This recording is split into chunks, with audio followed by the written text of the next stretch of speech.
এক ঐতিহাসিক ক্ষণ টাই আহোম ছাত্ৰ সন্থাৰ যিটো সত্তা এই সত্তাটোৰ পৰা আমাৰ সন্মানীয় মুখ্য উপদেষ্টা মহোদয়ে আনুষ্ঠানিকভাৱে বিদায় মাগিছে। গতিকে এটা দুখৰ মুহূৰ্ত, দুখৰ সময়। গতিকে দুখৰ মুহূৰ্তত আমি তেখেতৰ লগত থাকি সেই দুখৰ আমি সমভাগী হৈছোঁ। অনাগত সময়ত জাতিটোৰ হকে কাম কৰিবলৈ যাতে ভগৱন্তই তেখেতক আশীৰ্বাদ প্ৰদান কৰে আৰু জাতিৰ দুৰ্যোগৰ সময়ত জাতিটোৰ কাষত থিয় হৈ যাতে সত্তাটোক অধিক শক্তিশালী কৰে তাৰে কামনা কৰিছোঁ। পুনৰবাৰ আমি দুলাল বৰুৱাদেৱক এই মুহূৰ্তত আমি শুভেচ্ছা জনাইছোঁ আৰু আন্তৰিক শুভকামনা জনাইছোঁ। ছাত্ৰ সন্থা যোগদান কৰি আজি 2026ত আনুষ্ঠানিকভাৱে সংগঠনৰ মজিয়াৰ পৰা বিদায় লৈছোঁ। আজি এইটো এটা ঐতিহাসিক মুহূৰ্ত হ'ব।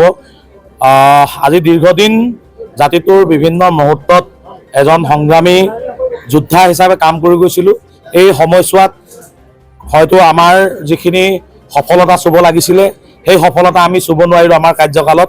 অনাগত দিনত আমাৰ পৰৱৰ্তী বসন্ত গগৈৰ নেতৃত্বত টাই আহোম ছাত্ৰ সন্থাৰ যি সত্তা সেই সত্তাক আগুৱাই নি আমাৰ দাবীসমূহ পূৰণ কৰিব পৰাকৈ টাই আহোম ছাত্ৰ সন্থা যাতে শক্তিশালী হৈ আগবাঢ়ে তাৰ বাবে মই সকলো নতুন সতীৰ্থক মই মোৰ ফালৰ পৰা অভিনন্দন জ্ঞাপন কৰিছোঁ। আৰু এই বিৰল মুহূৰ্তত আজি সদৌ টাই আহোম ছাত্ৰ সন্থাই মোক যি আনুষ্ঠানিক বিদায় জনালে মই তেখেতলোকৰ ওচৰত মই কৃতজ্ঞতা জ্ঞাপন কৰিছোঁ।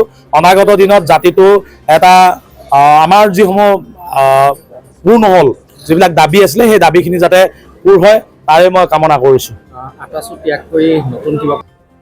চাওক, মই আজি আটাচু চোলাটো খুলিম।